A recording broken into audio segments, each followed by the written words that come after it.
How to change the cartridges in the Epson XP-2150 and 2100.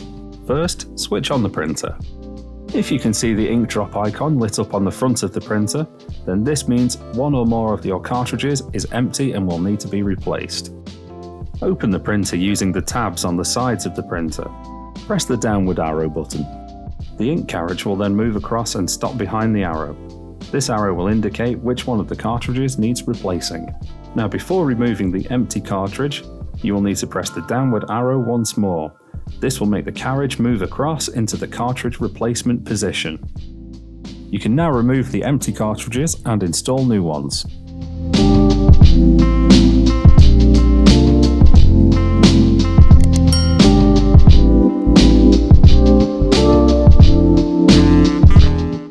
However, if you need to replace the ink cartridges without the LED being lit, then follow these steps.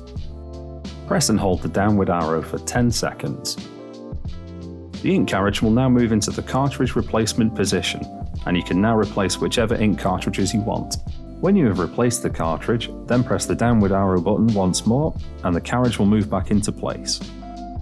You can now close the lid again. You are now ready to resume printing.